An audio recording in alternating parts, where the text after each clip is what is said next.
I'm eating a cookie, so if I look like I'm doing weird things, it's just because I'm chewing. Sorry, there goes me eating the cookie again. Sugar cookies are great, right? Because like, it's the holidays. That's what you're supposed to do. Anyway, eat cookies, I mean.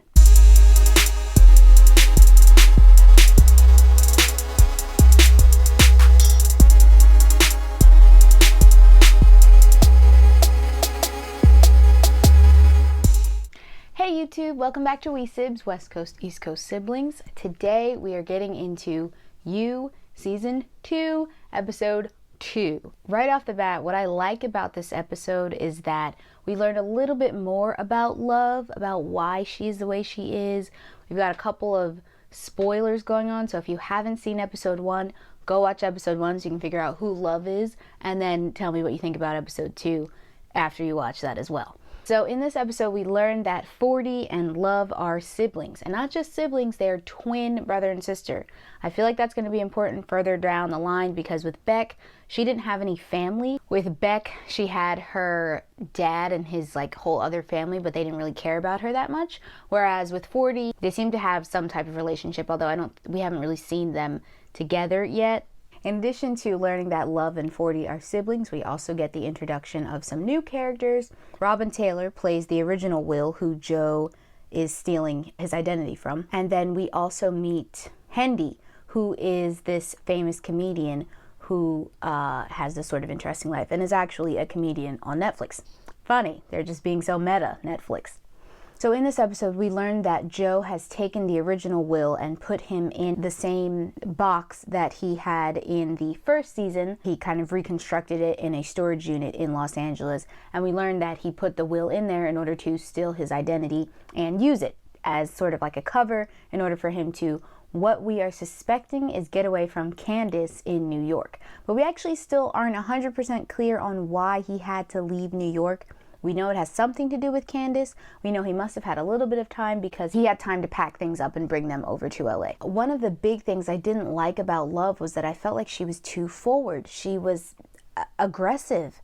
And what I think is great is that Will has picked Will/Joe. Let's call him Joe since we have a Will now.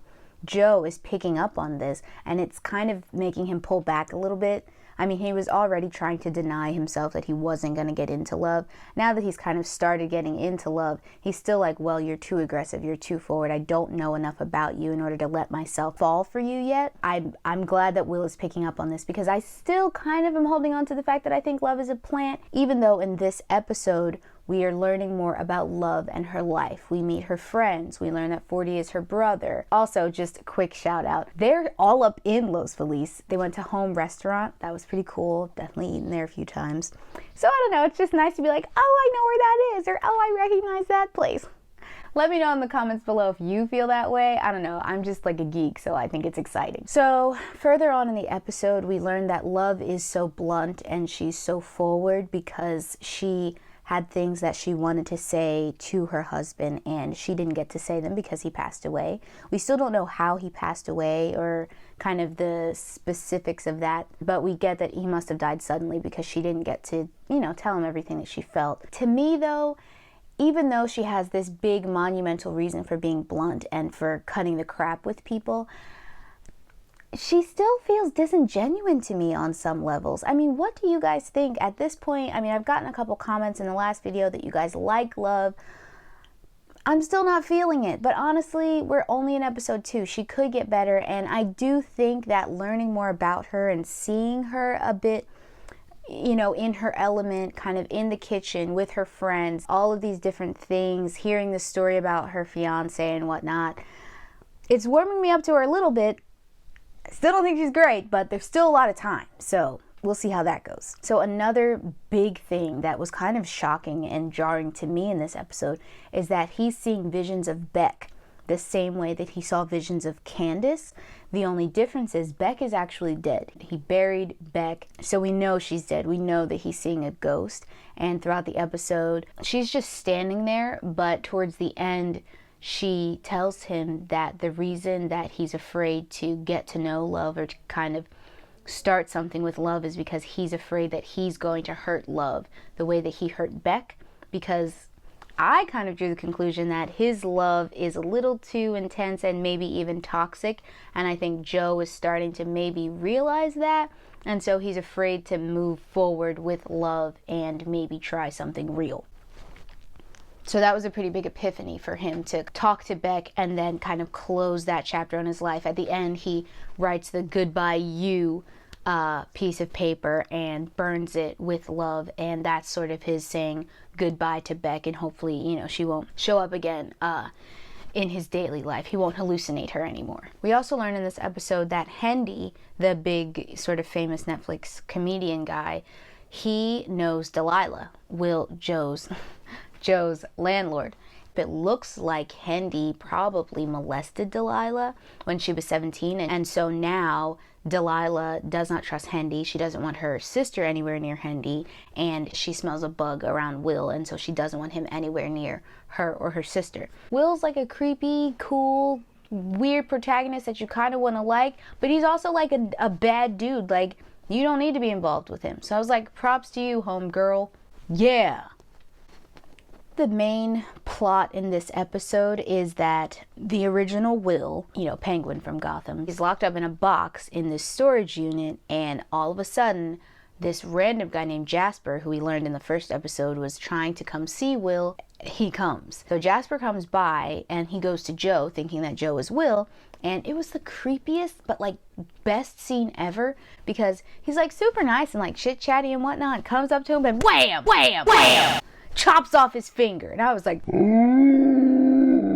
it's kind of crazy. Chops off his finger, puts it on ice, says, you give me that money or you're in trouble. Joe is at his wit's end. He's like, okay, I don't have $50,000 to give you. There's nothing I can do. So he takes Jasper to the real Will in the box, in the storage shed, and is like, look, he's the real Will. I stole his identity. You do what you need to do.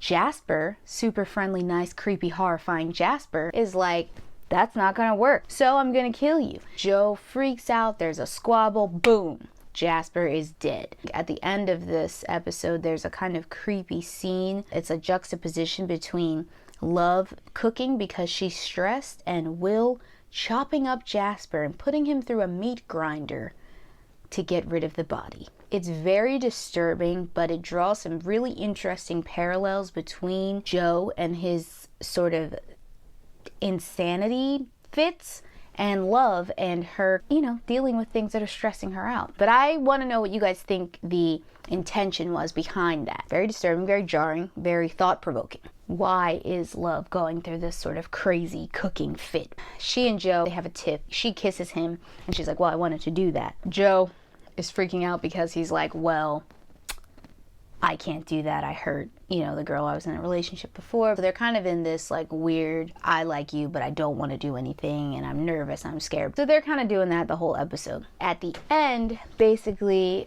they have this conversation and Love is like, listen, like, life is scary, life is hard, but we can't just keep beating around the bush. I really like you. And he's like, I really like you, but I'm really afraid. He's like, I hurt my last girlfriend. And the two of them come to the conclusion that they can be friends. So it'll be interesting to see how this friendship thing sort of goes between the two of them. And will it last for the rest of the season? At the end, he has a box and he has stolen Love's underwear and he has a little hole where he's going to keep all of these things of Love. The last thing he says in this episode is, this is who I am. Maybe that is who Will is. Maybe he's just like a slightly creepy, constantly borderlining obsessive dude. It's getting bad. He just keeps digging himself further and further into a hole. Alright guys, so that's all I have for You Season 2, Episode 2. Let me know what you think in the comments below. Like this video if you like this video. Don't forget to subscribe and click the bell so you can be notified of when I release the next review of You Season 2, Episode 3. So yeah guys, that's all I have. Bye!